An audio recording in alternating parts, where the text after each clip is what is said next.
Start here. It's the big story, and tomorrow is crunch day for Eskom wage talks. A revised offer is being put on the table for unions. At the same time, stage 6 load shedding continues, with Eskom blaming this on workers who have been striking illegally and possibly involved in acts of intimidation. Let's speak now to Eskom spokesperson Sikonathi Mantshantsha. Sikonathi, thank you very much for joining us. So, the power utility was hoping to ease back to stage 4 today. Why has that not been possible? Sally, that's not possible because we still have very high levels of absenteeism at many of our power stations. We still have quite high levels of intimidation, and we therefore do not have the staff required to help us reduce the breakdowns and be able to pump out as much electricity as we possibly can. I spoke a little earlier to NUM's spokesperson, Sally Burdett, and he told me that they'd been trying to convince workers at 4 power stations to go back to work. And they're saying, no, we won't do that until the deal is signed on the dotted line. Is that causing the problems for you? Yes, because of the shortage of labor. But not only are they those who refuse to go back to work, not only are they withholding their labor illegally so, but they are also preventing and intimidating many of those that wish to return to work and to serve the country. When we speak to the unions, they say they absolutely do not sanction any acts of intimidation. Do you have proof of specific union members involved in acts of intimidation? Have you handed it over to the police?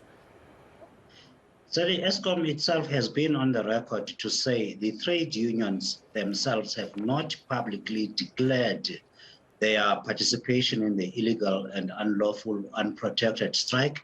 They have certainly not publicly encouraged their workers to go to work. They have, in equal vein, failed to condemn this unlawful action. They also have failed to condemn the intimidation of staff. They also have failed to condemn the obstruction of commodities and people and traffic into and outside of the power stations. Yes, they have now started to encourage people to go back to work.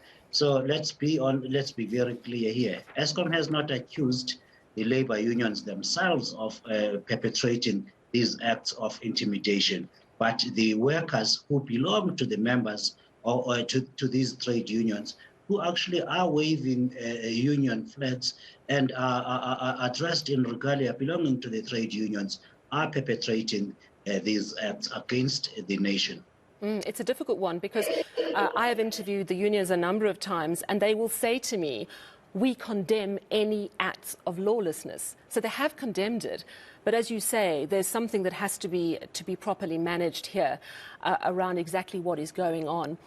One of the things that... To be clear, yeah. They only started encouraging people to go back to work once they had a meeting with Eskom's management, where it was agreed to again resume the wage talks. Before that, they were actually going out of their way to say it is Eskom that has caused this and that they understand why the workers are behaving in such a way. Yeah. There has been, up until then, absolutely no condemnation from the trade unions of this illegal, unlawful and violent and undemocratic behavior by many of the people that are participating in this action. I want to get a response to you because Sally Burdett was emphatic. He said that it is unfair of Eskom to blame stage 6 on the dispute around wage and any striking workers. And I said, okay, well, why do you say that? And he says, because Eskom has to acknowledge that 8 out of 9 units at Sikonathi Power Station have closed and 2 units at Hendrina have closed. That's 400 megawatts of power lost at Hendrina, 1,200 megawatts lost at Sikonathi. And he says that is a significant loss. That has also contributed. Are you prepared to acknowledge that it's not all the workers' fault? Sally, Eskom has again been on the record that we have been having load shedding way before the industrial action. In fact, let me repeat this again. Before this industrial action, we were already on stage 2 load shedding, and we have been on higher stages before that. So that is not due to the workers. The additional load shedding that has landed us today at stage 6 and over the past few days at stage 4 is directly attributable to the action that we have seen amongst the labor unions and indeed amongst the workers, who have been not only withholding their own labor, but actually actively intimidating those who want to provide services, those who want to go to work, actually intimidating employees. And we have incidents where homes have been petrol bombed, where roads have been obstructed and coal dumped in the middle of the road in order to make the roads impassable so the commodities don't reach the power station. Liwani Mamburu is absolutely correct about units and some power stations that have had to be closed down. Eskom has been saying this over the years, that we have to retire old power stations that can no longer really generate electricity. And there is more. By 2035, Sally, we will retire 10,000 megawatts of capacity, which will reduce further even this currently constrained capacity. So that only serves to highlight the need for additional capacity that must be built in order to end load shedding across the country, not only after this industrial action, but a growing economy needs electricity capacity to keep running.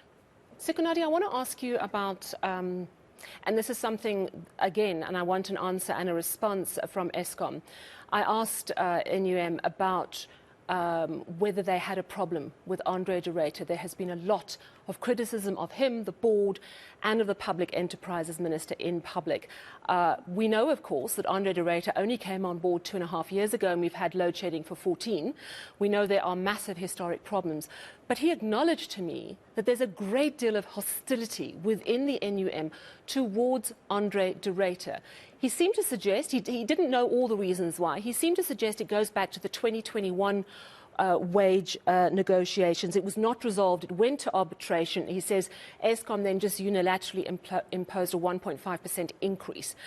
My concern, if there is this hostility towards Andre de Ruyter, and the blame game, which frankly both Eskom and the unions are playing, how are you going to meet tomorrow at the wage negotiating table and sort this out for the good of South Africa? Sally, thank you for raising that particular point. Andre de Ruyter is one of 42,000 Eskom employees, and certainly the most senior one at this point. And yes, it's quite important that he is able to gain the confidence of the workers. The reality, however, is that no single individual in the person of Andre de Ruyter could just decide to award any increase as demanded by the workers. Let's be frank here. The National Union of Mine Workers opened with a demand to increase wages by 15%. This is on an Eskom that since at least 2015 has been relying on cash bailouts from you and I, the taxpayer. This is on an Eskom that has not been able to fully meet its obligations to the lenders without the support of the government through that cash bailout. This is on an Eskom that has actually been doing everything that it can to reduce the number of people employed and to be as efficient as possible. This is on an Eskom that has increased, with the help of the regulatory system in South Africa, electricity prices over the past 10 to 15 years by close on 40%. So the people that will pay for any settlement that the NUM want, whether the chief executive is Andre de Ruyter or anyone else, the people that will have to pay for those increases that the workers want are the consumers of electricity. It is not Andre de Ruyter, and certainly Eskom will have to go to the regulator and prove that it has prudently incurred all the costs, including if the unions had their way, a 15% increase. So they can personalize the matter all they want. The fact of the reality is that South Africa's electricity industry is highly regulated. Eskom, whatever increase whatever deal that may be penned tomorrow or any other day, Eskom still has to justify to the people of South Africa that it would need a particular price in the increase in electricity in order to pay for that. So it is not just unregulated. And if the NUN solution was so easy, Andre Tureta is the 15th chief executive of Eskom in the last 15 years or 12 years. How is that we still are having a load shedding because of Andre Tureta? Yeah. Sikonathi, what I can hear from speaking to both of you is that there are a lot of highly emotive, intense issues. So it's going to be interesting tomorrow, and I really wish both sides, all sides, great success, because really our country is in your hands.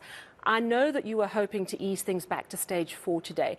Can you give the South African viewers tonight a sense of what we should prepare for? Because if these wage talks are going to be long, protracted and really tense, with some workers saying we're not going back to work until they're finalised, should we just accept we might be on stage 6 for another week, if not more?